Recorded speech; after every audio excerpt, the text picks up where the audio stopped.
This section is spoiler free, as there are people that might not want to know the smaller details while I go through the story, and just kind of want to know my overall thoughts on the experience. I will provide you with a timestamp at the end of this section so you can skip directly to my conclusion without any story spoilers, and for those who want to hear the story but don't want to hear the end, near the end of that section you will be provided with another timestamp that will allow you to skip the ending of that story and go directly to the conclusion of the review. That being said, let's go ahead and talk about my experience in Alien Rogue Incursion, as there's some good, some bad, and some overall very ugly experiences. Alien Rogue Incursion is a game built from the ground up with the Alien franchise in mind, more specifically the second movie. Interviews set the mood that this was a more action-oriented experience with elements of horror. The information from articles and interviews set those expectations in my head prior to me even looking at any of the trailers. The hype that I had for this game was immense. I would finally be able to play an Aliens game truly built for VR without needing a mod or having horror prioritized in the gameplay. I'm not somebody who's necessarily adverse to horror. I do enjoy horror, but I don't like horror that pins the protagonist as an incompetent idiot. I may be a white guy, and I'm definitely gonna go see what that noise in the woods was, but I'm not going to go and see what that noise was without a weapon. Diving in for the first time has that cinematic feel that really is reminiscent of the Alien franchise's movie introductions. The title sequence void of anything but text and space, cementing a feeling of isolation directly out of the gate. You are then presented with a question of standing or seated play, all while standing in a hallway and hearing passive sounds of the facility, hissing and screaming from a distance. The hissing seems a little bit close, but there's nothing in front of you.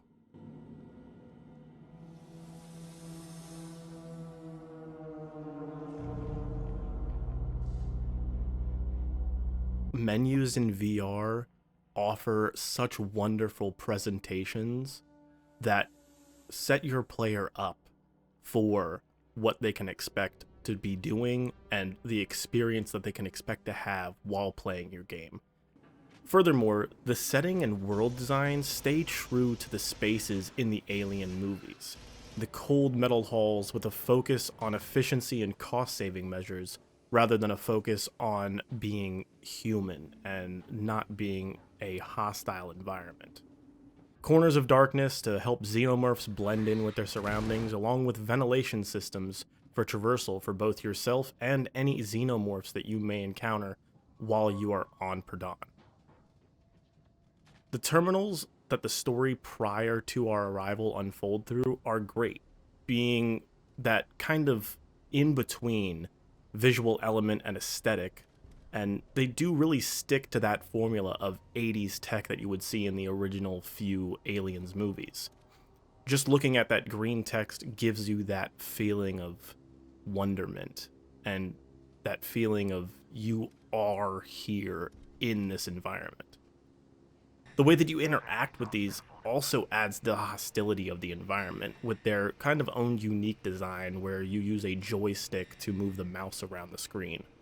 They could have made this a lot easier, and realistically they probably could have made this thing a touchscreen like they do with your PDT, but that would kind of remove some of the tension from the game in my eyes. And the only place you really should be removing any tension is your only place of refuge, the panic rooms. These are all scattered throughout the facility, and these are going to be the only place where you can save the game and feel any form of safety. But don't forget to close the doors behind you, or you're going to end up somebody else's lunch. On the topic of defending yourself, I have some questions on design. Keep in mind, this will be changed and has already been confirmed to be changed. Look for my pinned comment to see if this has been updated yet. And obviously, since it is being changed, there were enough people that complained about it and seemed to see it as an issue that it implemented the devs to need to work on it. So the question is, why are there timers and triggers for enemy spawns? There seemed to be a general issue with spawns throughout the game, more specifically the spawns becoming too frequent. I understand that this game was, in fact, meant to be a more action-focused game. However, Xenomorphs are supposed to be some of the scariest beings in fiction, and the consistency of the spawns made them go from being a stressful encounter to quickly becoming just an annoyance with everything I was trying to do.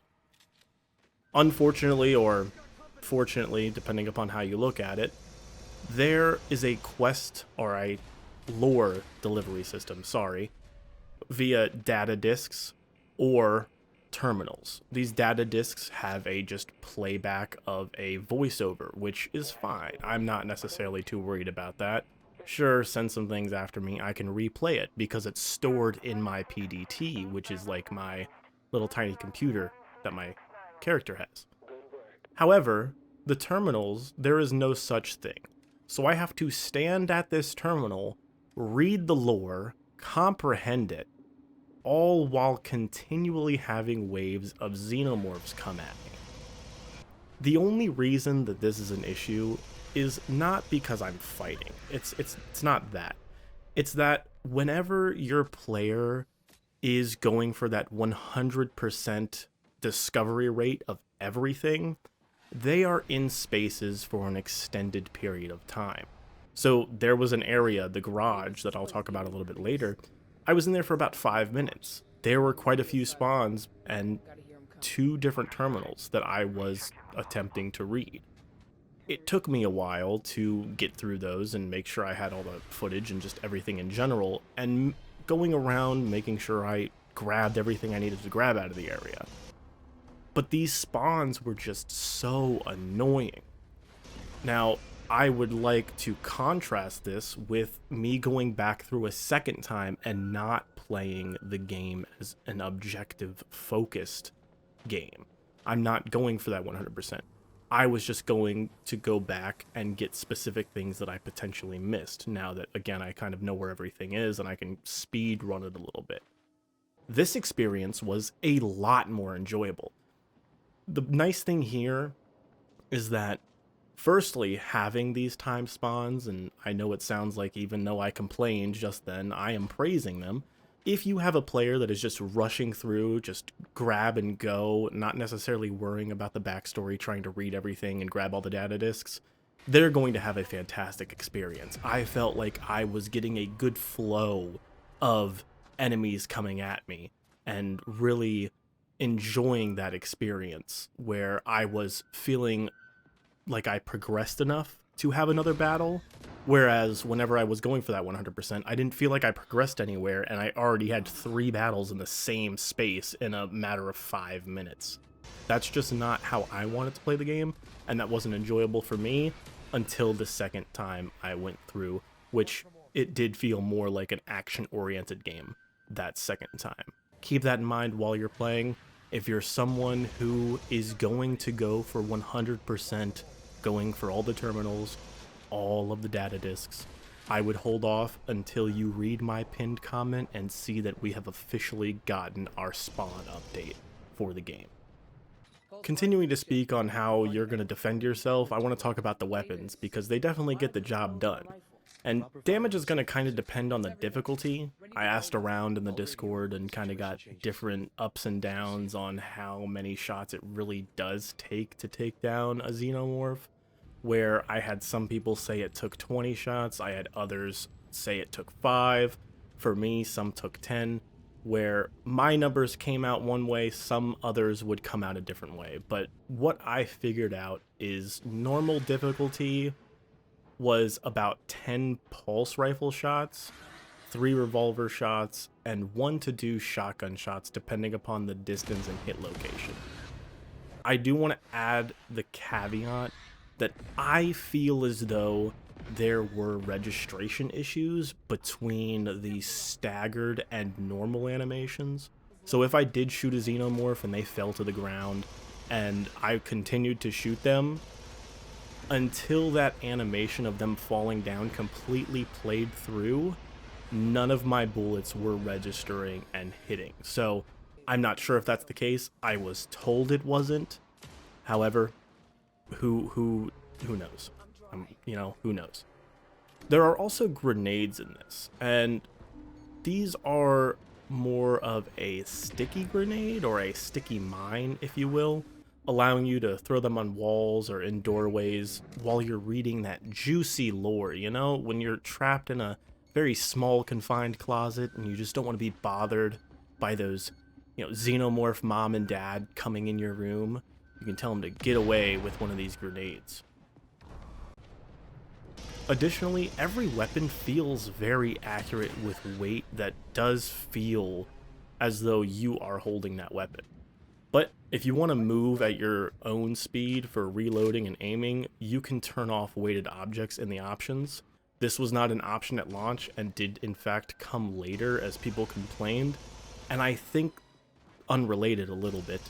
I think that's why I have an issue with Walking Dead Saints and Sinners, is because everything felt kind of flimsy. It felt like you were limp-wristed whenever I had waited on for my objects. And this is every object.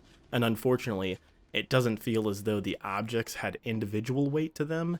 It felt like everything had a consistent weight to it. So if you were to pick up a revolver clip, you would have the same weight as a 99 round pulse rifle magazine.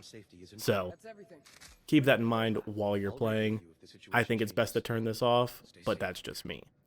Another cool thing about all of these weapons is there's an integrated aiming mechanic on the front and rear sights of every single weapon.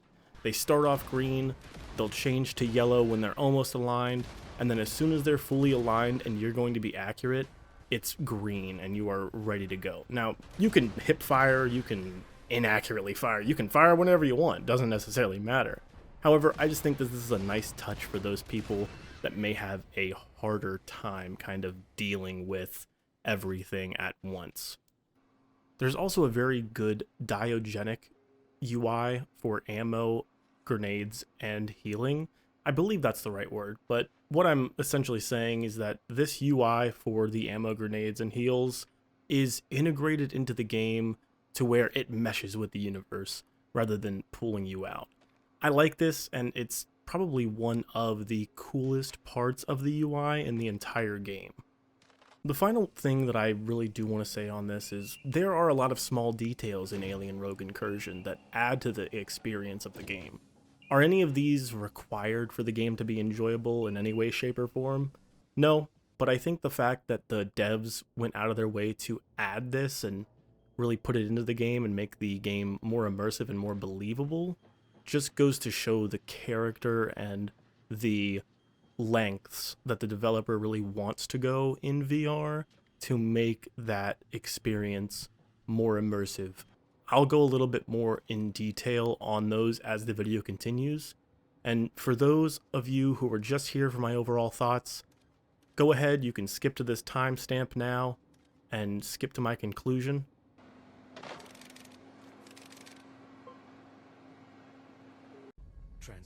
We open the game with the player strapped into a co-pilot seat entering the atmosphere of Purdan. We're looking for a location called Castor's Cradle with the intent to meet Carver, one of Zula's old military buddies. As we close in and transmit our landing codes, we notice that we don't receive any response back and are not cleared to land.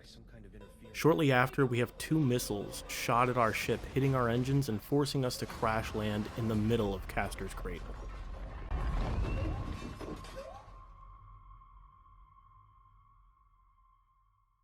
This whole cockpit sequence takes place with you sitting in a swivel chair. I can't say I expected the swivel to actually work, but I was pleasantly surprised that it did. This would follow the player's head movement, but was not so sensitive that it would continually move the chair in one direction. You had to look quite far in either direction for the rotation to even trigger and kick in. This is an interesting touch to even have, in my opinion, as it's not even needed.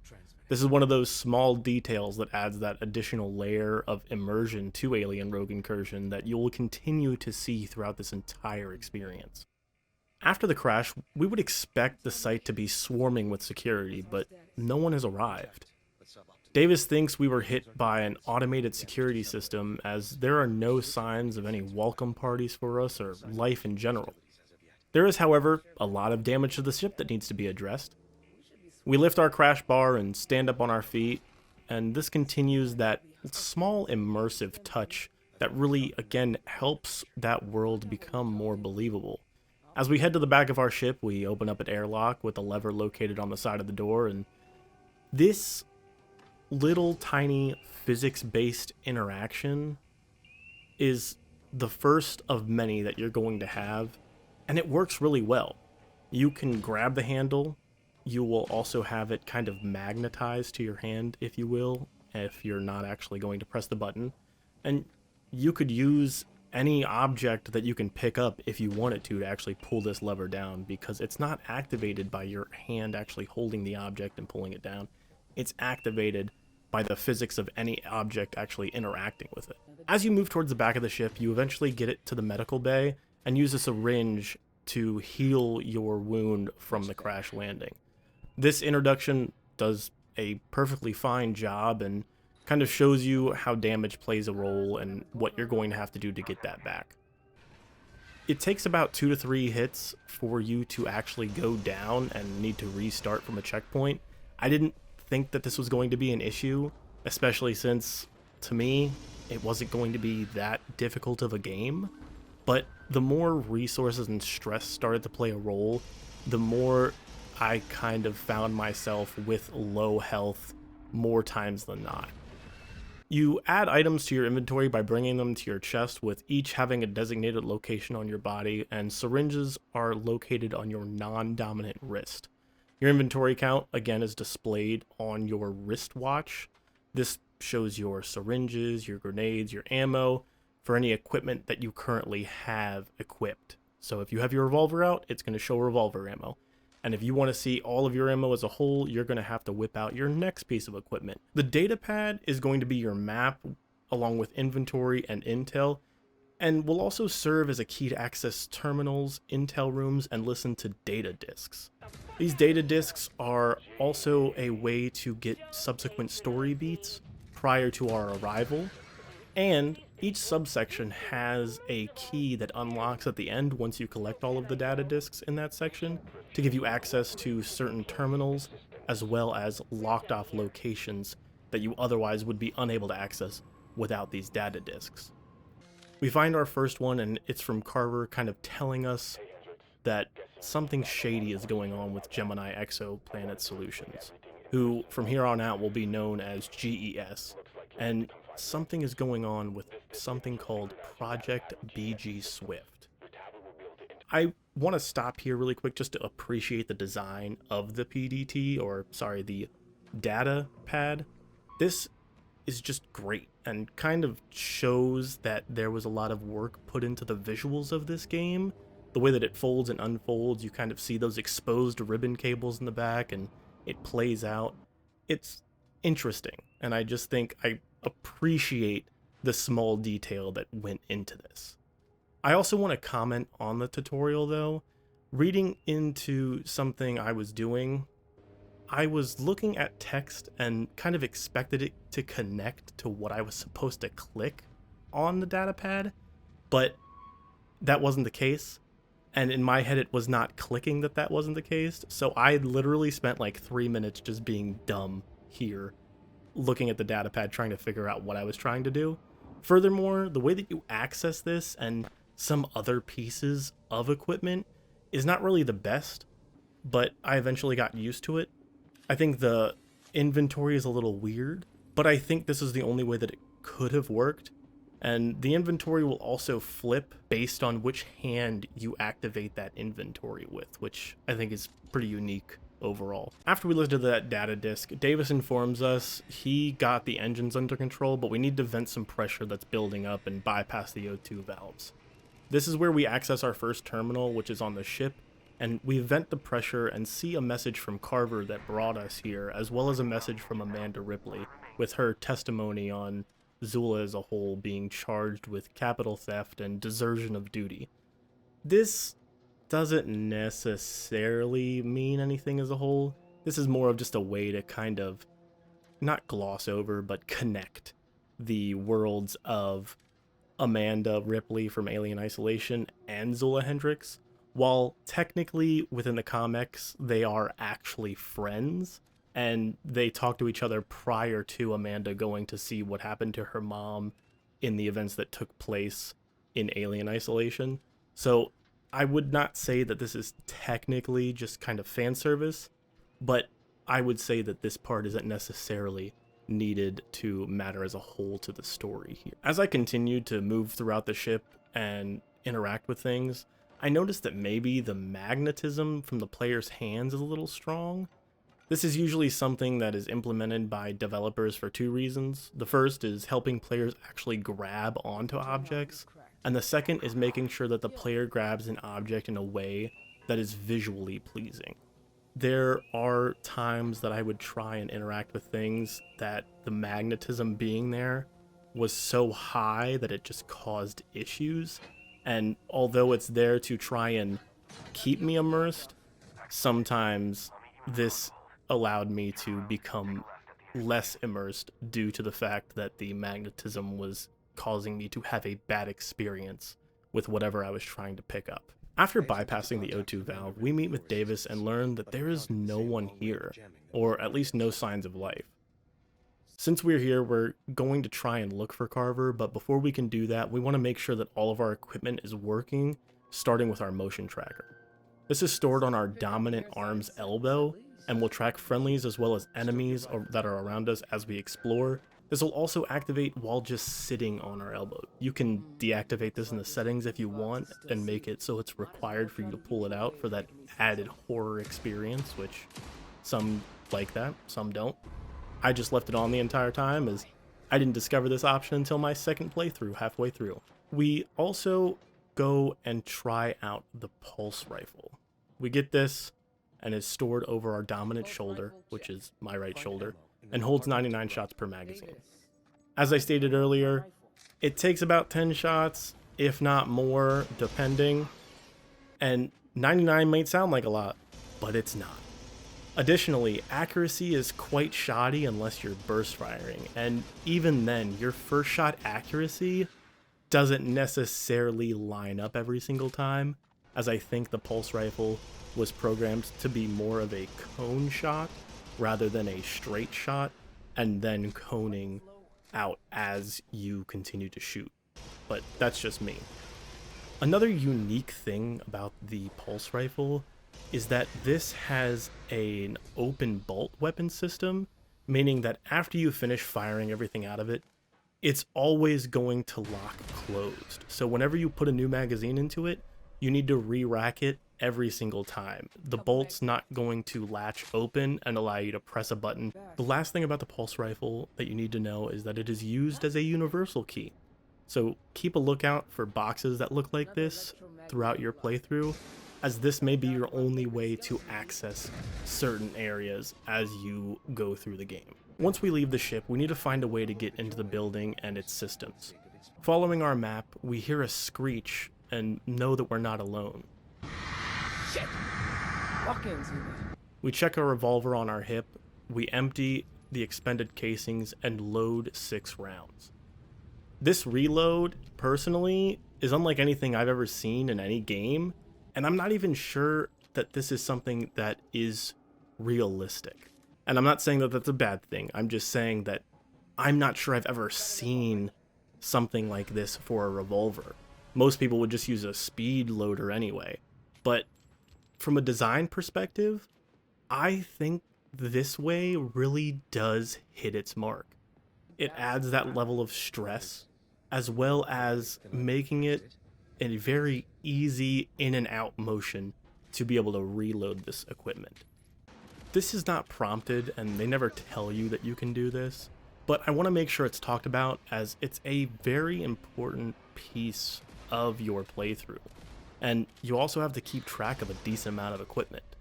If you go to your settings, you're able to calibrate and change the way that your pieces of equipment sit and are stored on your chest and side. This helps in multiple ways and personally is more of an accessibility option, which I feel should be standard in every game where you have a on-body inventory. And this is for those who are a little bit bigger or smaller than the average size. And for those who are playing seated, this offers the ability for you to be able to actually reach that weapon and not hit the arms on your chair. It does not move with the headset, so if you took an entire 2 steps backwards, you would see your inventory 3 feet in front of you. After hitting the screech, we get motion on our tracker and find an out-of-commission synth. It seems that though the synth was shocked by trying to reroute the power in this panel. We grab the clamps off the ground and add them to our inventory and reroute the power ourselves. These panels are going to be all over the facility, and you're going to be using these to get into areas as well as unlock panic rooms. So go ahead, grab a hard hat just in case Osa decides to show up, and realistically, if they do, it's not like they would shut down this obviously up-to-code working environment, right? Entering the building, there's an announcement over the intercom notifying us that lockdown is in full effect and override controls can be located at your nearest panic room. Why would a site like this need panic rooms? It seems like this being a mining facility or a research facility for prosthetics was just a cover-up story, and we are going to find out why panic rooms are here and seem to be the only safe place in-game, as long as you remember to shut the door behind you. These usually have some sort of storage lockers in them that contain ammo or health, and this is also where you're going to save your game. From here, Davis informs us that we need to find a PDT card if we want to access the more secure areas of the facility. We exit the panic room and come face to face with our first Xenomorph. The introduction to this game's first Xenomorph is just amazing. The lightning strike painting a silhouette on the sky, accompanied by the dramatic music, makes this presentation really hit home. And watching this enemy just crawl down the walls in that iconic move, like just the movement here looks so good and so accurate to what you would expect these creatures to move like and what we've obviously seen them move like in the movies. Just one of those things that really does hit home and make you feel like, oh, this is real. So, what's phase 2? Like any company in the Alien universe, GES has its secrets. All the horrible things that happened here were recorded on terminals and data disks for you to find while you roam the facility. I want to figure out what happened prior to our arrival, as well as what caused the base to go into lockdown. There is going to be some things that I kind of skip over and don't necessarily mention, as part of that I believe is going to be more pertaining to like the next game, but I'm going to cover 90% of what happened here prior to our arrival. Castor's Cradle was established around 2140, and work on BG Swift didn't start till about 3 years later after a presentation from Natalie Silva to shareholders in 2143. She'll keep hold of the prosthetics division, but Cox said it wouldn't be as important going forward. Not as important. That is literally all we do here. Not anymore. So, what's phase 2? A few days after this presentation, the lead of HR, Carl Blakey, announced that Dr. Amina Rabia would be joining the team as project lead on the new BG Swift project. She was chosen because of her extensive knowledge in both xenobiology and synthetics. Susan Rogers, one of the existing employees at Castor's Cradle, while excited to welcome someone new to the team, is worried that this restructuring means layoffs, and weeks later this would be confirmed. You want to fire Dr. Holland? You're not even hiding the takeover anymore. You heard the board. Do more with less. We don't need her to hit Q2 goals, and the cybernetics division is a dog. She was the only one let go at this time because Dr. Rabia had a use for her current team. The board wanted a secondary product ready by Q4 of that year, and by April, BG Swift was in full crunch to try and deliver that Q4 product. The junior synthetic repair technician, Kim McIsaac, wonders why there's been a sudden increase in workload and asks Jeannie Park if she has time to talk. But this message is intercepted by the Chief of Information Security, Angela. She reminds Kim that the project BG Swift is classified, and if she encounters any leaks regarding the project, to make sure that she reports it. This right here shows that all communications on Castor's Cradle are being monitored, and it's going to be very hard to have anything go unnoticed unless you are someone with access to these systems. In 2144, Susan Rogers, the one who was worried about the layoffs, is welcomed aboard the BG Swift project. I understand that I have sworn to uphold the secrecy of this project and that breaking this trust will result in prosecution under the espionage statutes of 2120, as well as additional criminal liabilities and civil liabilities for any heirs and assigns. There's gotta be something I useful around understand. here. On February 14th, 2145, Dr. Rabia receives an email informing her that the new medical lab is ready to go, and the med pod has been updated to handle extractions. They have also installed a discreet entrance with access to the lower levels of the facility. It's been almost a year since Susan Rogers joined the Project BG Swift team, and in April of 2145, they received a shipment labeled cadavers. This was a lie, and in fact, this shipment was actually lobotomized prisoners. Susan has an issue with this and brings it up to HR Carl Blakey, who gives a counteroffer. Quitters never win, Susan. Do your job. Collect your wages. And there'll be a nice bonus in it this year. Don't cross me again. This is illegal. Oh, you got some proof it happened? Get out and get back to work. With Castor's Cradle going through constant budget cuts, everyone has to share the same pool of synths, and whenever any synth goes into anywhere that is classified, their memory is wiped. With these budget cuts, Helen, one of the synths that helps Eunice manage the cargo bay, is constantly getting memory wipes, and it's making it hard to be able to get any work done, as she's the only one that the other synths can take direct orders from. Lucas Harrington reaches out to Jordan Ellis in accounting and requests an increase in budget for new synths, only to receive an automated reply that states Jordan Ellis's position has become redundant and is no longer needed. From my understanding, anything that's redundant based on what HR said, it seems as though those people may be used as subjects in Project BG Swift, but there's no confirmation of that. On October 17th, 2145, there seems to be a ramp up, and Castor's Cradle starts receiving weapon shipments, which seem to be out of the ordinary for a prosthetics research facility, and Eunice notices this and feels as though it is out of the ordinary and this is not something that they should be getting. With New Year's past, January 22nd rolls around of 2146, and it seems as though the constant memory wipes on the synths have caught up to them and they incorrectly deliver cryox to the kitchen instead of the basement.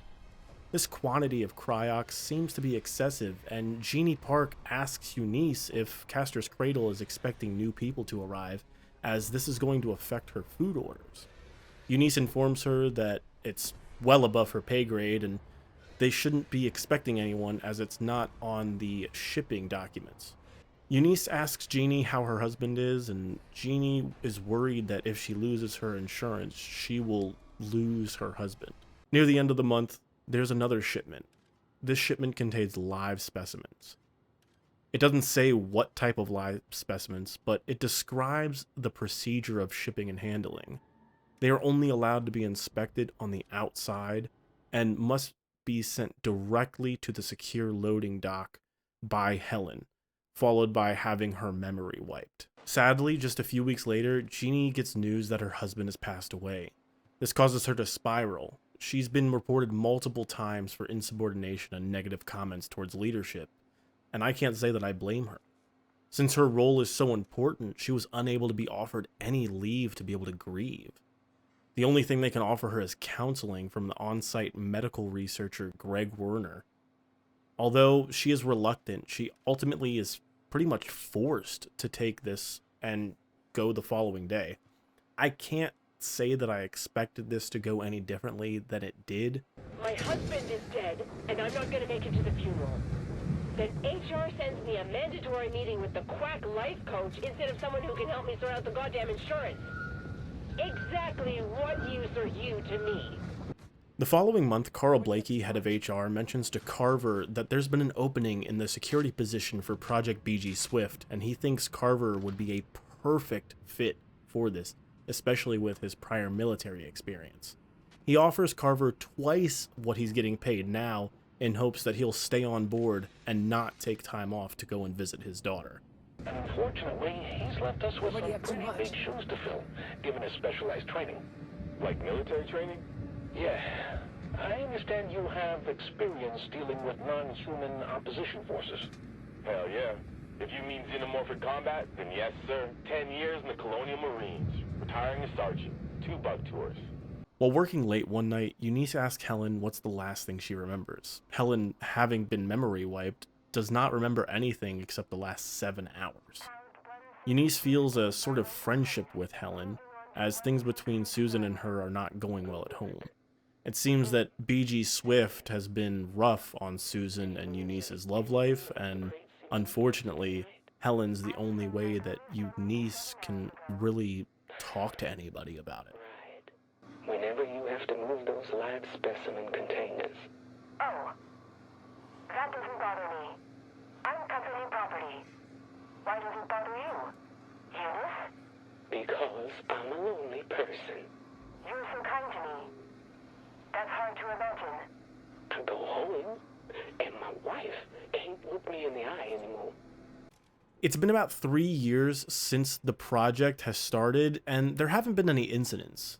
That was until a shipment of live specimens appeared to have its shipping container damaged by acid. There's no mention of any escaped specimens, and the damage was repaired, but it makes you wonder, are things getting sloppy? After this incident, there seems to be someone with access to the intercom systems on site. They start by reaching out to Natalie Silva. Furthermore, Isaac Fry has been given permission to surveillance people's conversations over the intercoms by Angela. For the sake of comprehension, unknown is Isaac Fry. However, at this point in the game, it is impossible for us to know that this was Isaac Fry. But please remember, while I tell this, whenever I say unknown, I'm talking about Isaac Fry. There was a conversation picked up between Nathan Case and Natalie Silva where he tells her that he's taken some equipment from a recent shipment and has stashed it around the base. Similar to Eunice, he thinks something weird is going on at Castor's Cradle, and he assumes it has something to do with the basement. Nathan also seems to think that everyone here is horrible except Natalie, but reading these transcripts and conversations, it kind of seems like it might be one-sided. Unfortunately, without hearing the voices themselves, it's very hard to convey the tone of this conversation and how it played out. A few days later, on March 23rd, Nathan copies Carver's PDT clearance, allowing him to access the weapon lockers. This continued surveillance brings attention to the unknown individual who seems to be accessing all of the files on Castor's Cradle. They are even able to intercept messages before they go to recipients. This is from an email that Isaac sent to Angela on March 28th, 2146. Isaac says they need to keep communications about this under lock and key as to not alert whoever the unknown person is. Angela tells Isaac that the email that he sent her is just a whole bunch of gibberish and incoherent text. It seems as though unknown is hiding traces of them being recorded, and you're going to want to pay attention to these emails, as anything that has some of this incoherent thread means that it's encrypted, and unknown is in fact hiding who they are and who it's being sent to, as well as essentially deleting it from the system as a whole.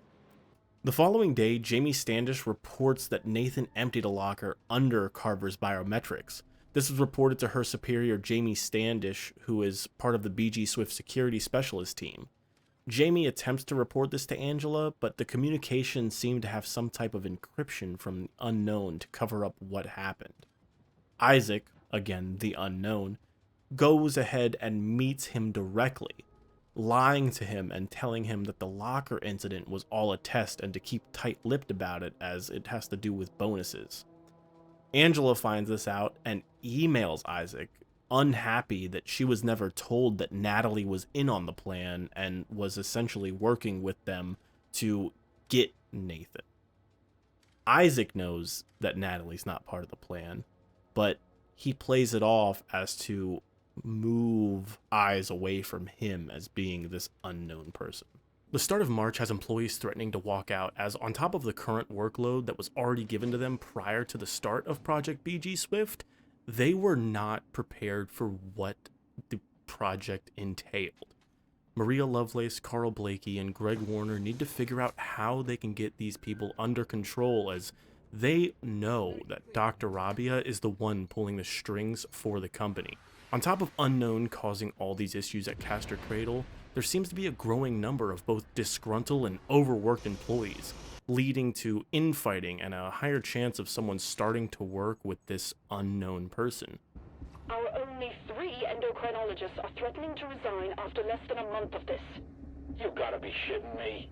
They're currently managing staff cases, thyroid issues, and hormone treatments. 52 active patients on World in addition to BG Swift responsibilities. On April 17th, Isaac reaches out to Lucas Harrington and tells him that he wants synths to only listen to commands from higher-ups or supervisor synths such as Helen. Now, I don't think this is as important as what he says here. However, although they do not want leaks from Project BG Swift, I believe at this point in time, Isaac has ulterior motives with this request. And Lucas seems to think that if they strip down any more than what they already have there, they are going to run into problems. It seems as though Isaac attempted to make his move on May 22nd. He reached out to Susan, not directly, but as the unknown contact, and decided to blackmail her with the information that she knows about the project. You're one of Isaac Fry's cronies. Tell security to quit playing with our heads and get back to work. You privately told a colleague that BG Swift was a violation of human rights, and that you all deserve to hang for what you're doing. Susan already feels that what she's doing with BG Swift is wrong, and the unknown contact asks her what Project Eidolon is.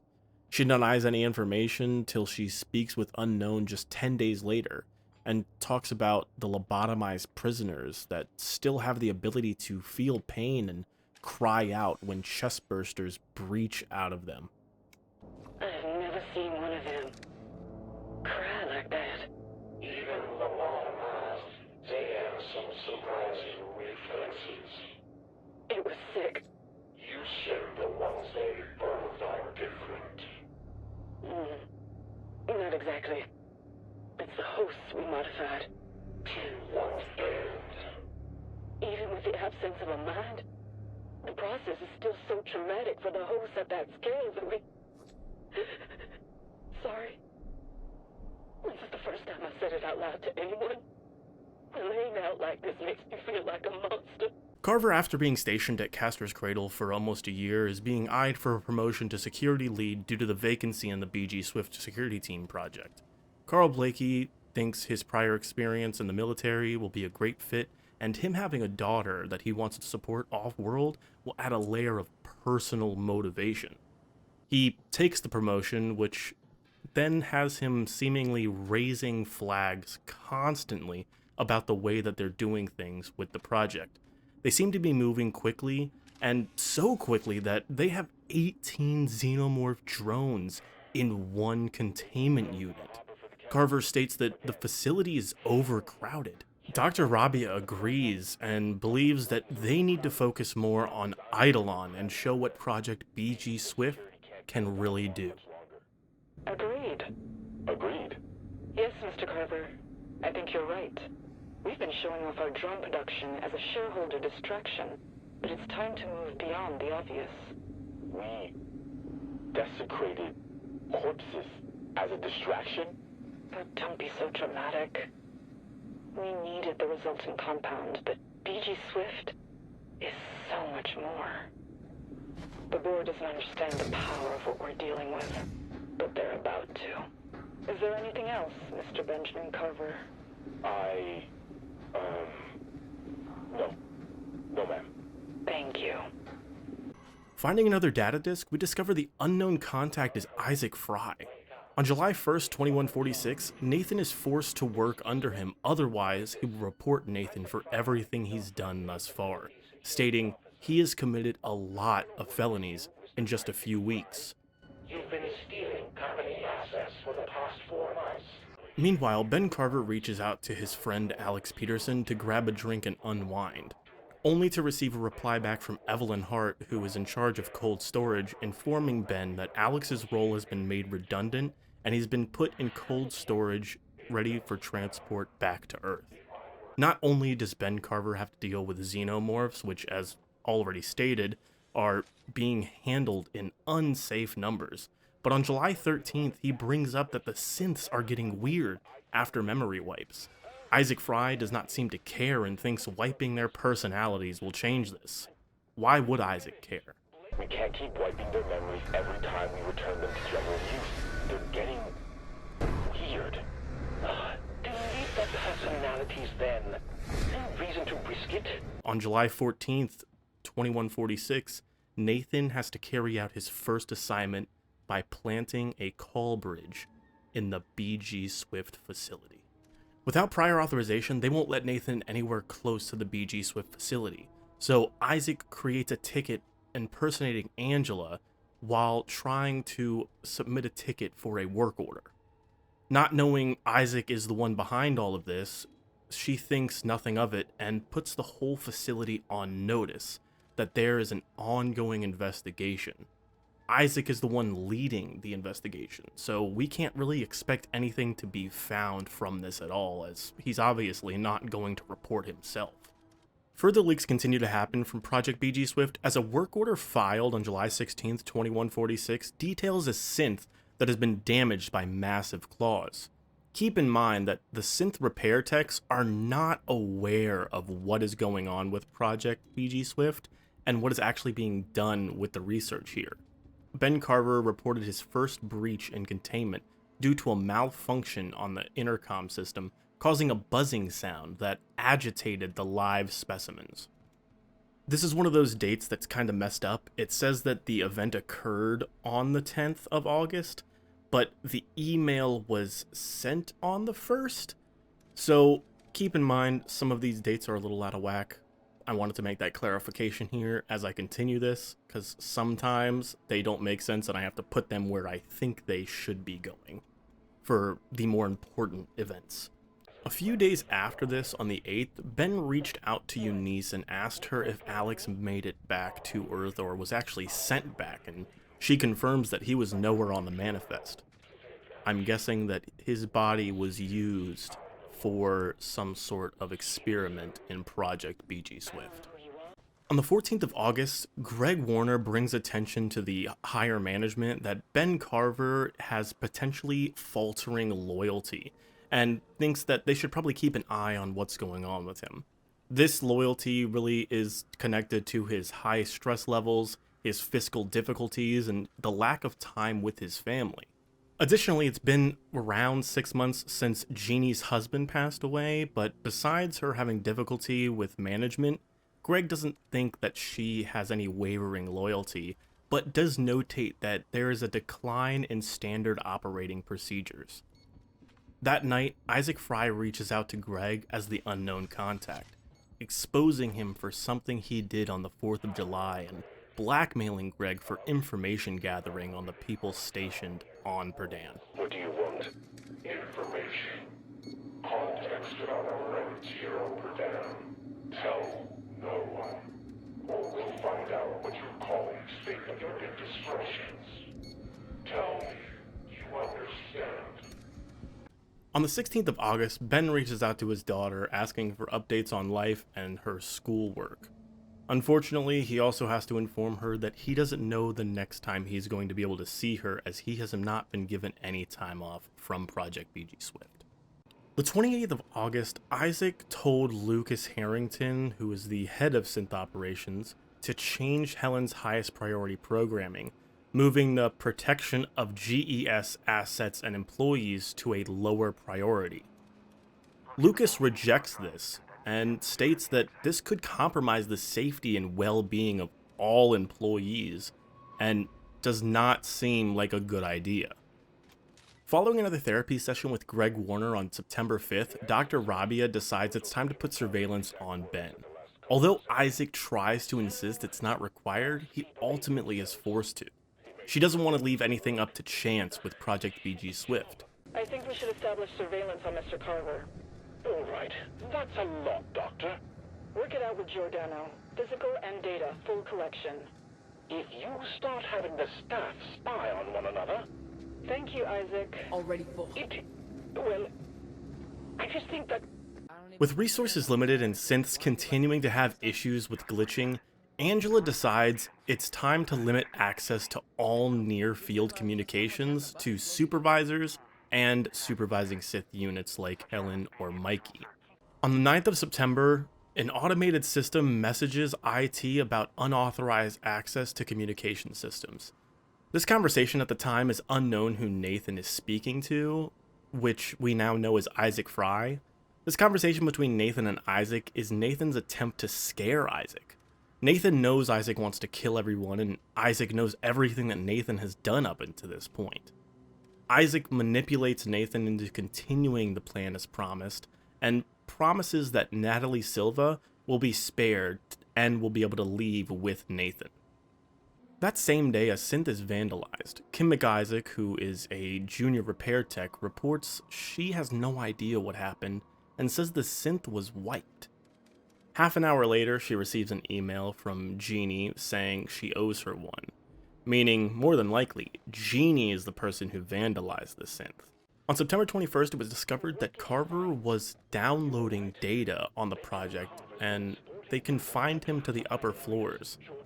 Isaac Fry does not want to spook him, but Dr. Rabia wants to send a message.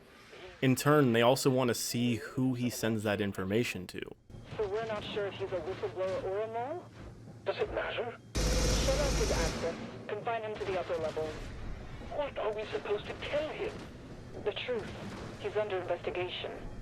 2 days later, Isaac Fry, as the unknown contact, reaches out to Carver, inviting him to take down the project with a cryptic message. Which part of this place would you say deserves to be destroyed first? Excuse me? Is it the murder victim storage or the animal torture basement? A few days following this, Angela has found some flagged activity and encrypted messages. She says the person has not been ID'd, but they should know who it is soon. Morena tells Angela to find out who they are as soon as possible and cut off access to all systems once they do. She's going to contact the Home Office about this. At the end of the month, Angela reports that Ben has been contacting Zula Hendricks, our main protagonist. Zula is known by these companies and has been reported to all of them. Angela worries that with her and Ben's training, things could get messy. Dr. Rabia does not seem to believe that Zula is gonna be any worry at all, but thinks that they should note Ben's actions. On October 1st at 1:31 in the morning, Ben sends the landing codes to Zula, informing her that if anything happens to him, listen to the data disk. I'll have the rest of the intel with me, no matter what. Gemini Exoplanet Solutions and BG Swift need to be exposed, Zula. I'm sorry. At 3:30 a.m., Isaac emails all personnel activating a code black lockdown. Everyone is to report to a panic room while security personnel are to report to operations. At 3:54, Michael Evans emails for help. He's welded himself in a warehouse closet and is trying to get away from something. Something with no eyes. That's massive and dark. At 4:45 a.m., Isaac Fry talks with someone unknown about something going on with the BG Swift part of the facility. This live camera feed causes Isaac to sound the alarms. Something has happened, but we don't know what. Stop talking! I don't want your excuses. I want you to listen to me and stop talking. Listen to me. Cameras, show them to me. Then reboot it. Don't ask me. Just do whatever it takes to follow my goddamned orders. You, eyes, BG Swift, monitor, wall. Put the feeds up there. Do you understand me? Cameras, now, now, now! Is that the current feed? Shit. Sound the alarm. I said sound the fucking alarm! At the same time, there's an encrypted email that was sent out from Isaac Fry stating that they have regained control of the facility. Obviously, knowing this is just him lying, it seems that the plan to kill everyone is in motion. It's now 6:50. Based on this message, I assume Angela and anyone who is alive is aware that communications are not to be trusted. She calls for everyone to remove all drives from the system and be ready to destroy them when they receive the word. For the next 2 days, they hide and pretty much try to avoid the Xenomorphs throughout the facility. Jeannie Park sends out an email to everyone about the intercoms playing sounds. This is the same sound that agitated all of the live specimens prior. It's now been 5 days since the breach. Isaac Fry tells Nathan that this is his chance. He needs to go get Natalie and get to the ship. Unfortunately, when Nathan arrives to Natalie, he is then shot by her. She shot him after finding out what he was doing. At least that's why he thought he was shot. The real reason actually goes all the way back to April of that year when she tried to get in contact with HR to do something about him. She saw him as creepy but didn't want to be rude as to cause an issue. I assume this was also done to ensure her safety around him. On the 5th of October, there's an encrypted message between two unknown people. I assume this is in relation to what is found inside the case when we get our high voltage clamps in the manager's office inside of operations. There was going to be a rescue, but they were no longer interested in competing with GES.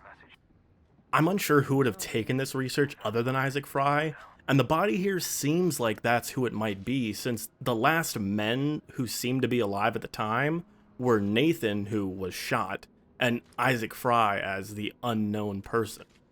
This person doesn't appear to be shot, leading me to believe that this is 100% Isaac Fry. The last recording of anybody was from Eunice Rogers at 7:30 p.m. on October 5th. She found out what she was moving in those crates, and why she wasn't allowed to open them. She knows what her wife Susan was working on, and she asks anyone who finds this, forgive those who were just following orders. She left me enough bills to finish things. If you are listening to this recording, forgive Sue. Forgive us. We was just trying to make our way in the universe. It's now very clear why Carver wanted us to come here.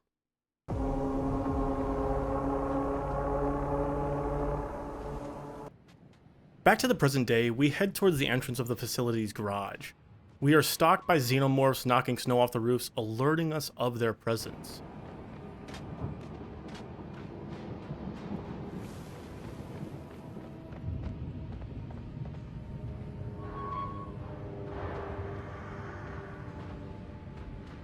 Once we enter the garage and restore functionality to the door via a terminal, we hope that if we close this door behind us, it will keep Xenomorphs from getting in. Instead, this causes the air to cycle, setting off an alarm that leads Xenomorphs right to our location.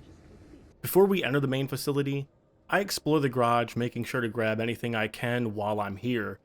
Minus the scripted attack from the alarm, there were an additional 2 attacks that seemed to be on more of a timer rather than an event trigger.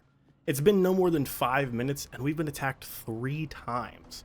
I know we just started the game, but the amount of Xenomorphs that I'm seeing, and at least fighting, makes it seem like someone was rather excited to flaunt rather than build a horror-esque experience. I understand that from the perspective of the movies, this is more of the second movie where it's a more action-focused one, but with how much I'm seeing Xenomorphs, I'm worried that they will completely come more of an annoyance rather than a challenge that I'm going to have to deal with. I can say for certain that when I would find terminals where there were a few different messages, it would become difficult to even want to continue reading them because of the frequency of attacks. Please keep in mind, I'm on normal, which I assume is the intended way to play, as it is in most games, and I'm not saying that difficulty has anything to do with the frequency that I was attacked, but it does affect the way that my resources are used. For example, there was a terminal in the garage that I was lucky enough to have a Xeno get stun locked, and I didn't have to really worry about it other than it just continually yelling at me. That being said, there has already been an update, as this video has taken a few days to actually record. So I'm not 100% sure how that has changed. However, from what I'm hearing from people that have played this update, they do seem to think that the changes have made a noticeable difference. Additionally, when I went through on easy to go back and get everything, I felt as though me not having a major focus and kind of knowing where I need to go for what I missed made it so that dealing with some of the encounters on a similar basis, no less, does seem to have a more enjoyable perception when it comes to kind of rushing through the game. With access to the main facility, we arrive at our next panic room. The terminal here states that after a lockdown, some of the doors have not been reset, so we will need to get a PDT for some access in the rest of the facility. While searching, we continue to fight and be ambushed. This actually lets them show off one of the best things that the devs were able to get into the game, which was acid blood from the Xenos. This lingers for a few seconds after you kill one, and if you step in it, you do in fact take damage. I'm very happy they were able to get this into the game, and getting this right is important to the legacy of the franchise as a whole, and to these monsters as a whole. We also find a data fob which has Eunice Rogers' final words, and based on what that data fob says, it seems as though she ended it before any of the aliens could. Grabbing the PDT, we insert it into a terminal nearby, which sounds an alarm since our biometric data doesn't match the one that is on this device. Employee Eunice Rogers identified. Now verifying biometrics. Biometrics? Vital signs abnormal or absent. Medical and security teams, report to traffic control office immediately. Now that we have a PDT, we need to make it to the opposite side of the base where Davis is going to greet us. He lets us know that the engines are essentially toast and will take weeks to repair. We're pretty much stranded here. This side of the base is where the admin wing is, and Davis suggests that maybe we try and update our PDT with new biometrics there so I can stop setting off these alarms. Now that we're in the facility proper, maybe we can find a lead on solving at least one of those issues. Reaching the door to the admin wing, it's welded shut, and without a plasma torch, we are not going to be able to open this door. Thinking maybe the warehouse will have some, we head over and notice that we're going to have to gain access to the warehouse office a different way, and access it through a vent. Reaching the end of the vent, we drop down and approach a bloody terminal. Wiping the screen, we log in. Messages on the terminal are from Michael Evans, asking for help, as he's welded himself inside of the warehouse closet after being injured. Luckily, this terminal will unlock a locker next to you, so you don't actually have to go and find out Michael's fate, which we can probably already assume. The plasma torch is used for many different things. Firstly, opening areas that are welded shut is kind of a no-brainer, but we can also use this to open lockers that are locked and don't have a terminal that opens them. Visually and functionally, the plasma torch is implemented immaculately. The viewing window works as an eye shield so you can weld and don't have to worry about getting flashbanged every time you use it. I would also like to mention that the welds themselves are designed great, just beautifully, shrinking as you go over them until they disappear. It takes time and is not instant, just adding a small amount of stress as you have to turn your back to wide open hallways, exposing yourself to an ambush every single time you use it. On top of the great design of the item itself, there's also fantastic environmental design for the welds. Indications of welds around the world work in multiple ways. The first is a keypad on the door will show that there's a blockage, showing a symbol and a readout. Additionally, you will see discoloration of metal on the outside of these doors, indicating that a weld was made on the other side. Those small details are just another touch that adds to the heightened level of player immersion within this game. With Plasma Torch in hand, we can finally access the admin wing. Once we enter, Davis makes a comment on a sort of transportation system through the vents. It seems that they're using them to get to some sort of central location in the facility, but we can't worry about that too much as we need to get biometrics updated on our PDT. Finding a terminal, Davis says that this should allow us to change the biometric data. Inserting a few different drives, we need to scan them to find the correct one that matches the biometrics and will allow Davis to be able to overwrite the current biometrics on the PDT. Davis was also able to find a lead to where Carver was based on his last location. When was the last time you used it? The timestamps have been corrupted. However, the location was the mess hall. Now that the biometrics on the PDT match ours, we can use those to enter the mess hall, where we hear screams and moments later see a Xenomorph dragging someone across the grates above us.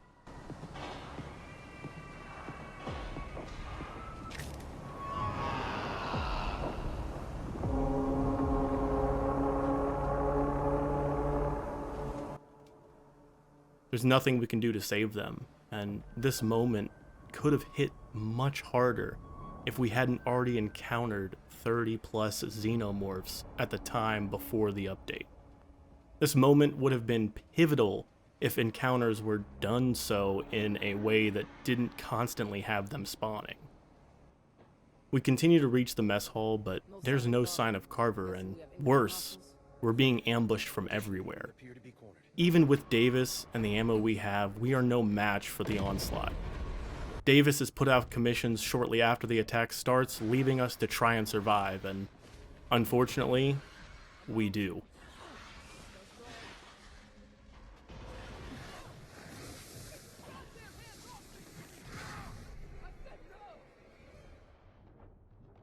This encounter in the mess hall is scripted, and there's no way to actually survive this and get any different outcome, and I'm fine with that. This part here felt amazing and really pushed home that feeling of it all being over for you. An uphill battle that you wish you hadn't survived. For those of you who are like me that like to play through games and then watch reviews after the fact, I want to speak to you specifically when I talk about this. Think if this game launched as though we only got a few encounters prior to our encounter in the mess hall. What if we only got the initial encounter of the alien being on the roof, along with the snow being knocked off the roof, and then our next encounter with any Xenomorph at all would have been getting the plasma torch, then seeing somebody get dragged away on top of the grates. There would have been 3 encounters prior to even entering the mess hall, instead of the copious amounts that we got. Just think about that for a second and how that would have set the tone for what's going to happen next. I feel as though I would have been a little bit more fearful in this mess hall scenario, but I can't change what I played.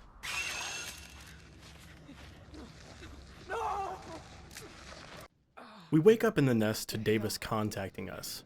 He's been trying to find us, but has had no such luck. We are trapped in biomass that covers the entire boiler room from top to bottom. And worse, there are active eggs nearby. Think you could hurry? A facehugger quickly scurries towards us, but we're able to eliminate it. Only then did I realize that even if I hit all 6 shots, there are enough eggs in this room to outlast the rounds I have in my revolver. I'm out of ammo. Where are you? Davis?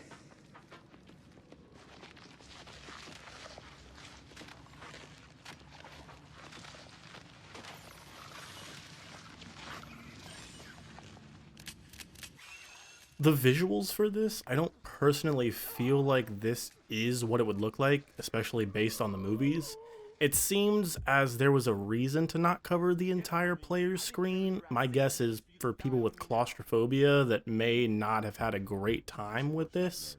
I think maybe an option would have been a better approach here, but maybe there was not enough time to implement this, which it does personally to me make sense knowing how much time it could take to essentially change an entire scene. Visually, it's amazing. The voice line delivery is very well done, adding an immersive feel and helping that player understand the pain that Zula is in.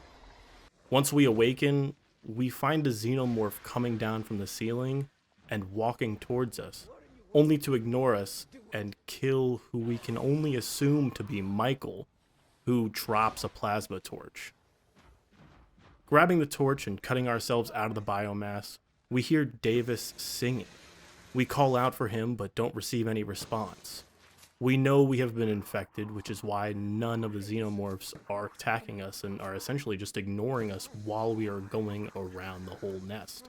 And as long as we don't get too close to them or shoot at them, nothing is going to happen to us.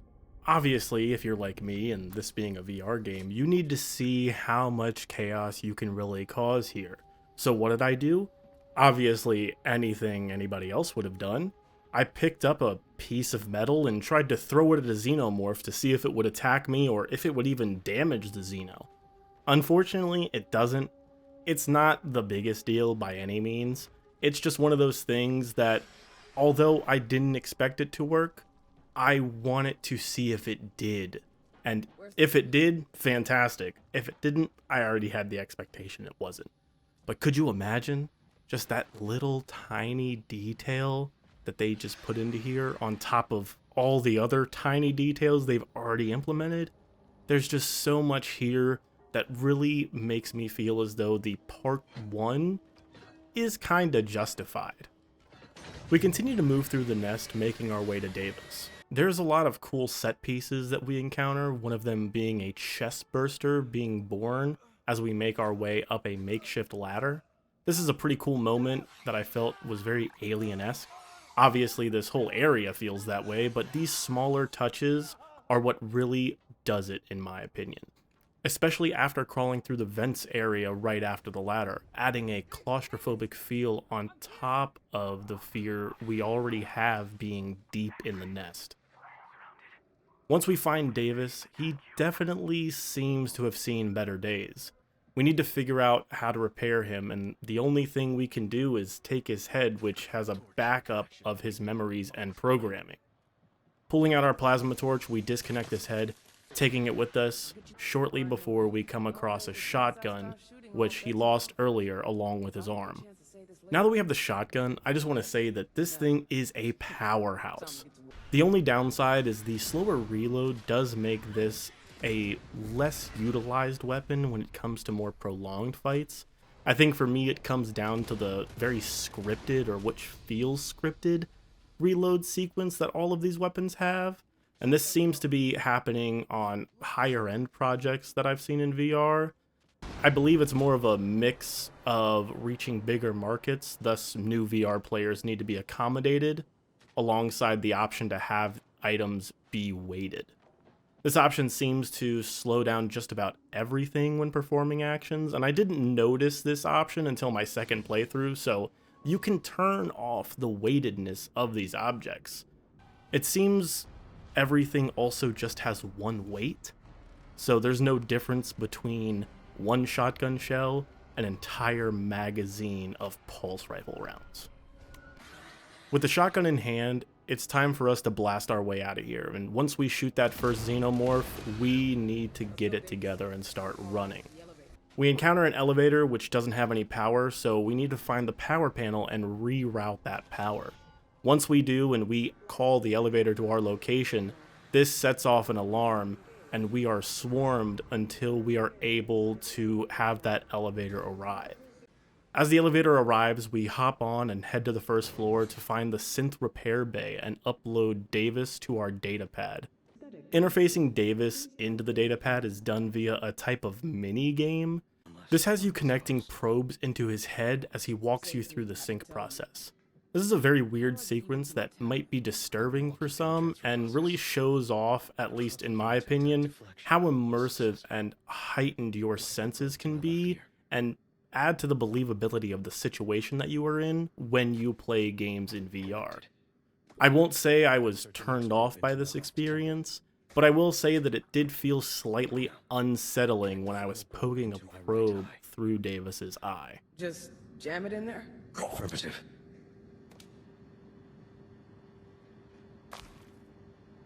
Neural chip transfer protocol initializing. This may take some time. It's up to you now, Amanda. With that sorted, what now? While we are waiting for the final interfacing, we start to discuss what we can do to take down this operation beyond just taking out the entire location. Knowing that there's nothing we can do for ourselves or Ben, we decide to send out a message to someone outside of the facility, but we can't do that until we restore communications. Now that Davis is able to interface directly with the base and not have to worry about any additional barriers, this becomes a lot easier for us. To restore communications, we need to get to the operations room, which is located on the 3rd floor.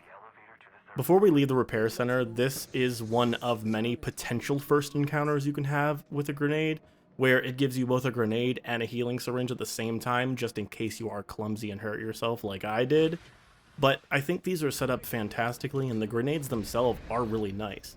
They're both proximity and sticky, so if you throw them at a wall or a vent or something like that, they're going to stick there, as well as offer you a visualization of don't be within this bubble or you're definitely going to hurt yourself.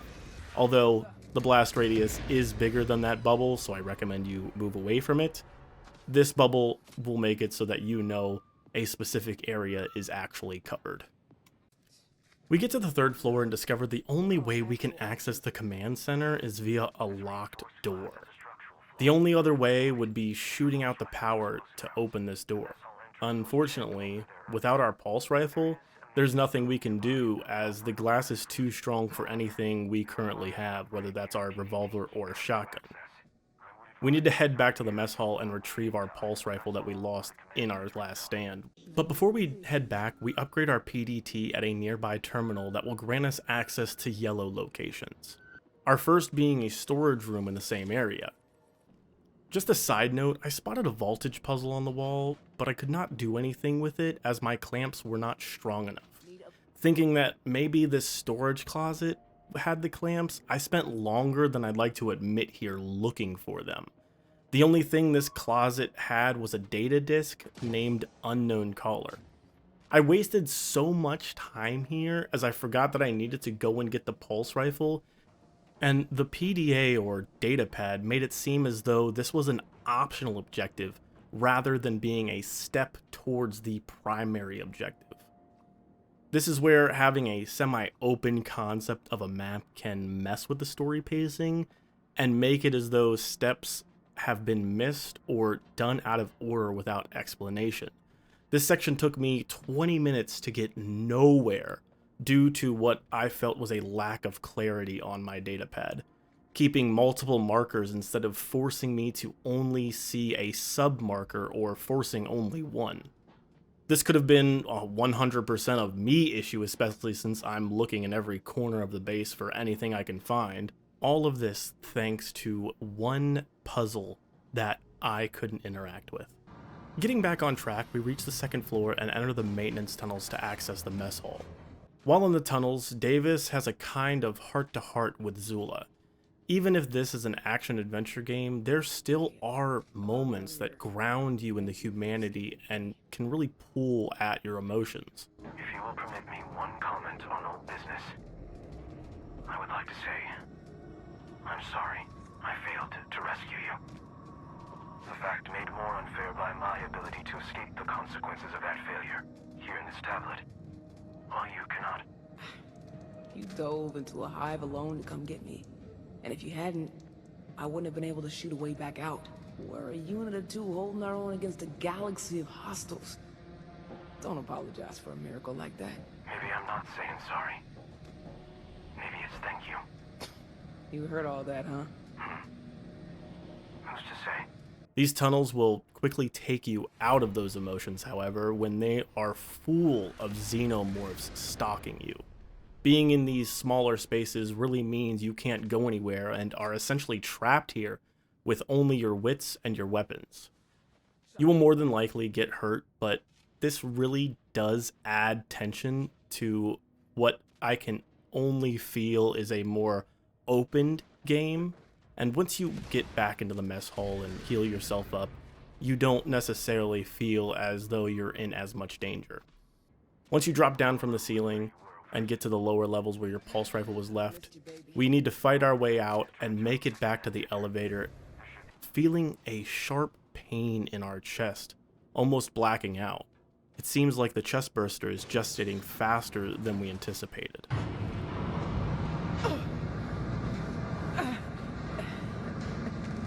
My chest. We continue pushing to the command center so we can send a message out to Amanda Ripley.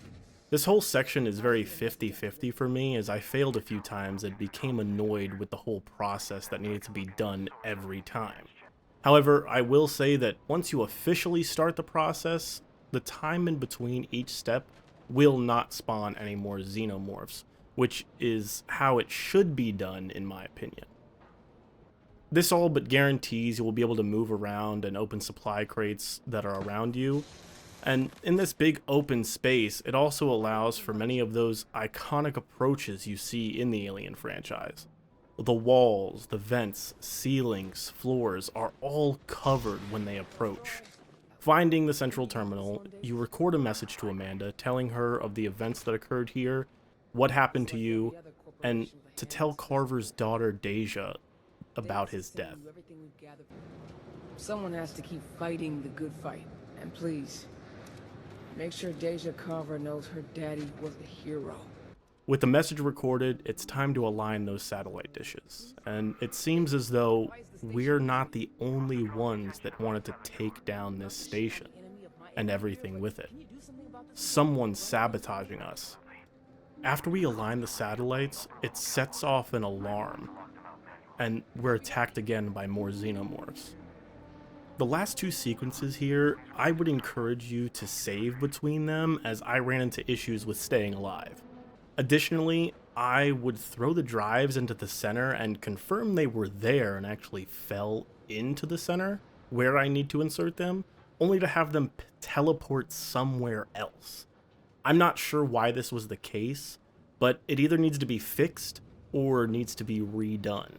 There's no reason for your player to know where to throw them once they die already, once or maybe even twice, and then you punish them for optimizing. Why would you punish your player for optimizing and throwing those drives into the center to be able to align those arrays? While attempting to align the arrays, we are stopped by something the saboteur left behind. We bring Davis to the terminal on the very top floor and fight off our saboteur and make essentially our final connection to the arrays. This fight at the top of the operations room is super hectic and almost got me a few times. This highlights in my eyes the issues of those pre-scripted reloads. Unlike flat games where you press a button and the reload happens, VR makes reloads happen as quickly as you can do them, and unfortunately in Alien Rogue Incursion, there is a slight delay to everything. Putting in the mag, charging the pulse rifle, as well as loading shells or bullets into the shotgun or revolver, all of them have semi-scripted animations. While this does add to the stress of fights, I think the disconnect of doing something at a speed the game can't keep up with, requiring me to more than once perform actions multiple times. I believe this is an issue even if we disable the item's weight, again, since these are small, semi-scripted animations. I'm sure that there was a design decision behind this, but honestly, I don't think it was the right one. I think your player needs to be able to act with their own agency and not be constrained by something that would otherwise be within their control. While we fight off the hordes of Xenomorphs, Davis is able to locate where the signal blocking us is coming from. There's a manager's office nearby that we need to access through the ventilation system, and once we enter, we find whoever it was dead. More than likely, they've been dead for a while. This is where we also get our upgrade for our clamps and can now work on high voltage puzzles. Shortly after we grab these clamps, however, we start to vomit on them. This seems to be some sort of device that was triggered when opening the case. I didn't notice this till my second playthrough, and I thought this was related to the chest burster inside us. While technically it is related, we don't understand until later. Opening the panel and rerouting the voltage, we're able to restore the array and send our message out to Ripley. It's up to you now, Amanda. It's so nice to see you again. Did you change your hair? With nothing more we can do, it's time to destroy this place and everything in it. Davis lets us know we are not getting off this rock anytime soon as the ship is pretty much beyond repair.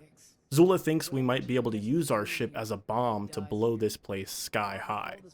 Davis, on the other hand, has been researching and found some data on a patient that had removed a chest burster prior to our arrival. Thinking, maybe there is a way it can be done here, Davis suggests that we try. Zula, she already made up her mind. But Davis says he will continue to try and convince her while they head to the ship. There's a shortcut through the mess hall, but we need to activate the fire suppression system before we can pass through this shortcut. Seems as though wheels in this game have a tendency to go through objects after picking them up. Again, this is more than likely due to the magnetism or the strength of the magnetism for the player's hands. Once we install the wheel, we can activate the fire suppression system and move into the mess hall. Unfortunately, we have to re-enter the duct system to get around this, as it's welded on the other side. The devs do a great job in these ducts with aliens attacking, and these seem to be the most alien-feeling parts in the game. These areas really show off the horror aspect that I feel can be lacking in the more open areas of the game.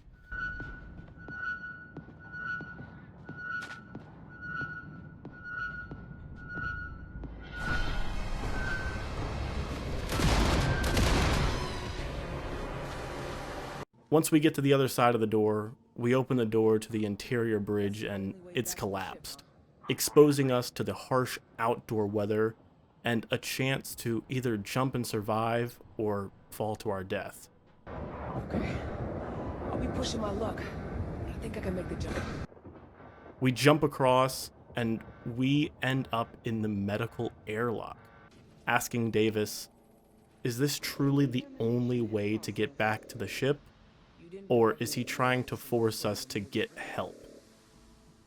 This is, sincerely, the only path to the ship available to us at the moment. Entering the medical wing, there seems to be no power at all, and once we reach the airlock on the other side to get back to the medical elevator, we find it's missing its decontamination cell. This cell is required for us to progress.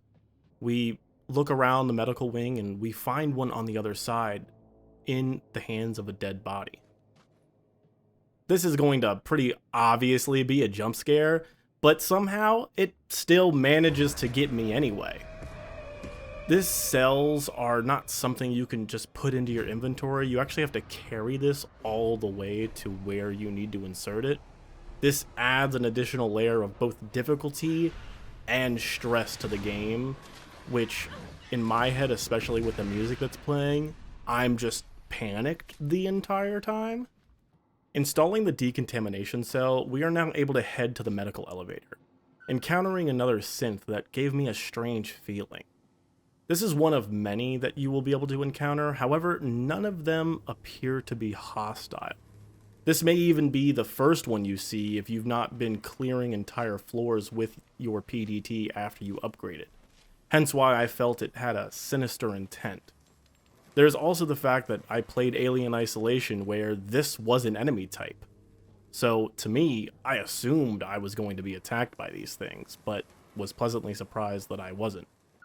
Reaching the elevator, we press the button for the first floor, only to have the elevator bring us all the way back down to the basement after it goes into freefall. We're back in the nest, and something's off. Both the Xenomorphs and the facehuggers are interested in us again and are coming after us once more. This even surprises Davis, making me wonder what happened to the chestburster inside of us. Dispatching the enemy, we need to climb the elevator shaft, which has a couple of surprises. This is another moment that got me good. However, it did seem as though you were not punished if both hands were not on the ladder, so do with that information what you will. Reaching the top of the elevator shaft, we enter the garage and open the door outside to return to our ship. While on our way back, I'm finally able to interact with these containers, and it seems as though all of them have been harboring facehuggers. Makes sense why there are so many. Personally, I feel like you waste more resources than you gain by opening these, but I don't want to miss anything, so I pretty much check all of them regardless of how many I come across. These crates were also the first time that I experienced the facehugger grapple mechanic. If these things get on your face, you need to pull them off and shoot them while holding them all at the same time. This can be hard if you forget to reload your revolver or if you forget you need to continue to hold them. They only do 1 point of damage at a time, but they will put you in a panic, and when you're panicked, you're probably going to not survive the encounter. Arriving at our ship, we're able to resupply, and we're greeted by Helen, one of the synth units at this base.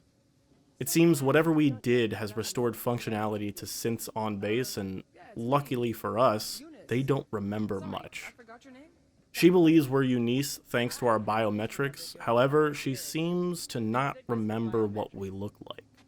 This makes sense knowing that Helen would go through constant wipes thanks to previous data disks from earlier in the game, and obviously we knew she was Eunice's friend, but these wipes made it so that she never really remembered Eunice. We proceed to ask if Helen has seen Carver. Since the synths are essentially on their own network and are all interconnected, she informs you that you're the only living being that they have seen since they woke up and are unaware of what happened here, asking you if there's anything that you need or that she can assist with. Davis tells you that you need 2 capacitors to be able to overload the ship. However, we cannot tell Helen what we're doing, because if Helen knew, they wouldn't let us do that. Helen tells us that she can have teams in the garage and warehouse prep the rods for us to pick up ourselves, and once we head to the warehouse, we find the capacitor on top of a few containers and bring it back to the ship. While carrying these, you will only be able to use one of your hands unless you put it down, and the closer you get to the ship, the more Xenomorphs start coming in quicker intervals. It's not really an issue, but will do its job by adding stress to the situation till you arrive back at the ship and install the first capacitor. Once you arrive back to the ship, Helen asks if you did something with your hair because something about you feels different. It's so nice to see you again. Did you change your hair? Something about you feels different. It's obvious this encounter is meant to sow worry into the player, as Davis remarks she knew the original Eunice. This information was already known to us from data disks, what we found along the location as we played through the game. Along with not knowing when her last full memory wipe was, this line seems even more concerning. Now that we've installed the capacitor from the warehouse, we need to get to the garage. Reaching the garage, we need to reseal the doors and reach the other side. Once we grab the capacitor, we are swarmed by Xenos, and I think this is one of the very few triggered events. So anytime you get one of these, expect a fight regardless. There was only about 4, but I believe this is the most that I've fought so far, with the intent of actually surviving the encounter. Returning once more to the ship, we insert the capacitors and need to activate the meltdown. We need Helen to give us access to the main reactor. Although she complies, she seems skeptical on why we would want to do this, since we have fully charged rods already. While she does comply, she tells us that she is unable to release power to a dangerous circuit, telling us we need to go to the operations room to have a human do it for us. She also warns us about a new threat that we don't even know is a new threat yet. Please be careful out there. Work crews are seeing Aliens, yep. a very large hostile life form. It has incapacitated 3 of my team already. When this line was originally delivered, I ignored it as it was kind of a no dip, these things are everywhere. But after reaching the end of the game, I realized what she was referring to. Getting back to the task at hand, we head over to operations and enter the facility's power room. Entering, Davis warns us that we are about to do something that could set off some alarms. This had me on edge, thinking back to Alien Isolation and all the synths being around. Would this make them turn on me? Rerouting the power sets off an announcement to evacuate. The intercom then sets off the whole facility with a loud noise that awakens all the Xenomorphs. This makes getting back to the ship a rough trek. We are constantly swarmed by Xenos, keeping you on your toes the entire way there with very small amounts of time to catch your breath and make sure your gear is ready for the next fight. Every fight was anywhere between 3 to 5 Xenomorphs every single time, using most of my ammo, causing me to ensure as soon as I'm out of the fight, I start reloading everything. This was the most on edge I was the entire time. Eventually making it back to my ship and activating the terminal, we initiate the reactor meltdown. We need to defeat every single Xenomorph coming to this terminal so that the process is not interrupted. Unfortunately, it's all for nothing. This is too convenient. Someone interrupted us. Helen stops the reactor from melting down due to a sudden update to her system. Eunice, you're back. Do you mind telling me what the hell is going on here? I don't entirely know myself. I am merely relieved I was able to stop the ship from going critical thanks to a sudden update to my system. The update gave her the ability to work the ship and the ability to use the med pod, meaning maybe we can get this chest burster out of us. Although Zula is suspicious, Davis tells her she should accept this help, even if he himself is also skeptical. Reluctantly, we accept the help and head to the medical wing. Why would someone both help us and be against us trying to burn down this entire facility? It makes no sense. Furthermore, once we arrive at the medical wing, the power's already been restored. This is the point that if you don't want the end of the game spoiled, go ahead and skip to this timestamp to hear my conclusion for Alien Rogue Incursion. Otherwise, let's continue with the final act. Entering the main hub of the medical wing, we greet Helen, who will update our security clearance. We already have a blue and yellow clearance, but this is green. Most likely, this is the same level of clearance as those working on Project BG Swift. At this point before we start, Davis informs us that we will not have another chance to investigate the rest of the facility once we start this sequence. This means that if you're missing anything like data disks or terminals, you will want to backtrack to do those now before you proceed. This is the only auto-save in the entire game, essentially locking you in this area. As a content creator, I can't say that I was pleased with this, as it breaks the established rules of how players save games. The only other place that this does actually occur is right after the mess hall sequence where you are captured.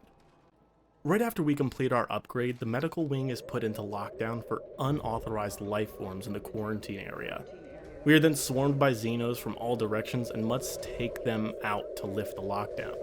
But it won't stay lifted for long, as part of the game, like the rest, is these are going to come in waves.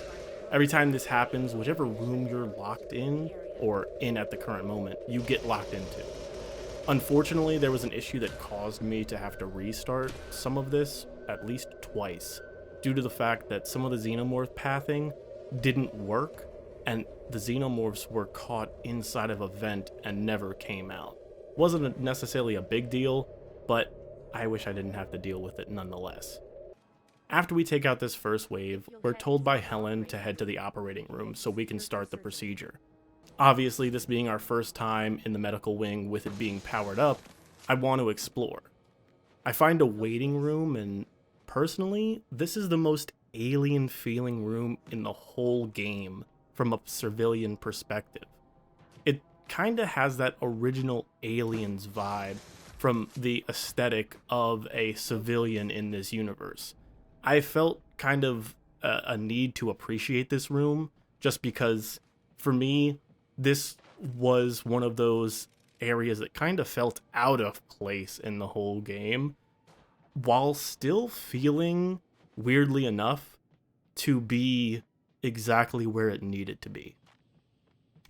Going to med prep, Helen tells us we can start the process with a nearby terminal, but before we do, we go around finding an abundance of ammo and heals along the way. If you've watched any of my reviews, you should understand that more resources means more enemies, or a much bigger fight is about to happen. When we do eventually make it to the terminal, we discover it has no power, and we need to redirect power from the observation part of the medical wing. Moving to observation is another story. This room seems to be focused on understanding the whole gestation cycle of the Xenomorphs from the facehugger stage. This is also the same room that we got jump scared from earlier in the game when the power was out. I wonder where the Xeno that was here went. We find a power circuit and reroute the power, only to release facehuggers that were in cryo. These aren't that bad and aren't really that hard to take care of, just make sure you don't shoot the ones that are still in stasis. With power restored, we are able to run the diagnostic again. This opens the med prep observation window to a dead body. This is most likely one of the last survivors before our arrival. David notates that this machine seems to be modified from its original specifications, confirming this facility was in fact doing xenomorphic research first and foremost. This dialogue is kind of out of place, seeing as how we have fought so many of these things, read terminals, and listened to data disks talking about them and what happened here. To be able to use this med pod, we need to activate a UV laser to purge the system, but we can't do that until we get a purge canister from imaging. This will clean out the whole room so we can finally get this chest burster out of us. This being the last thing we need to transport, once we grab it, of course the room is going to fill with Xenomorphs that we need to take out before we can continue.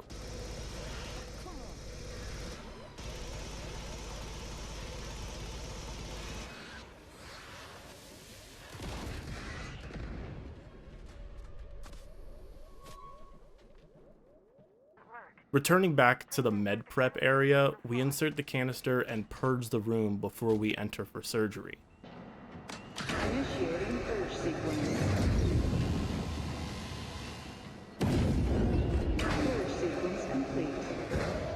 Oh, the smell. Once Helen starts surgery, we hear the same announcement we heard our entire time in the medical wing. We start to worry since we're essentially defenseless. Once the chest burster is extracted, it's already dead. This explains why Xenos started attacking us.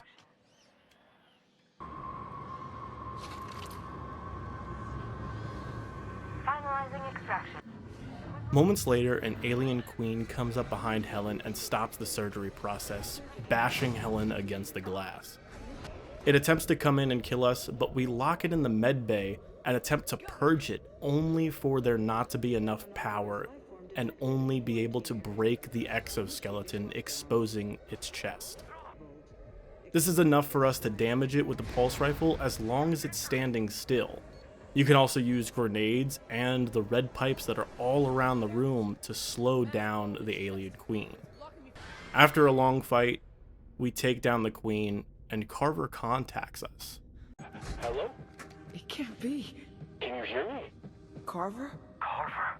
Hendricks, you actually showed up. You're alive? I can't believe it. I can't believe it either. We're holding out, but we're cornered. Got no ammo and no eyes outside our position. Security systems flagged activity in medical.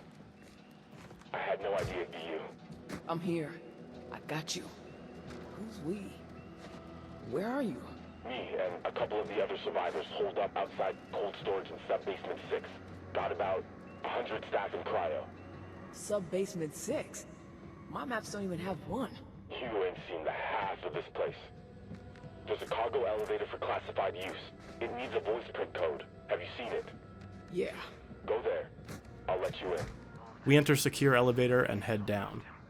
Davis wonders if he has been the one responsible for our hardships. At this point, who else could it be? Once we exit the elevator to sub-level 6, we encounter what I have been worrying about the whole time. Rogue synths. This ends part 1 of Alien Rogue Incursion's story, and I'm hoping at some point I can kind of add additional details in a separate video about who I think that this synth was.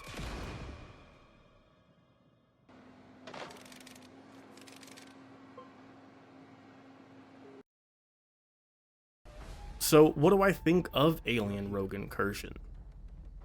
What can I really say? Well, the weapons, sound design, story, and atmosphere are balanced to deliver an Alien game I would recommend to those who enjoy the franchise. Even if you are someone that just enjoys first-person shooters, this is something I would suggest that you play. It's not often that we get single-player story-driven shooters in modern-day gaming. Usually, when we do, it's Call of Duty or something a lot more military-focused. This mix with its moments of horror is something special, and even with its quirks, the dark corners and small areas of Castor's Cradle will keep you alert and on edge for the next ambush your entire playthrough.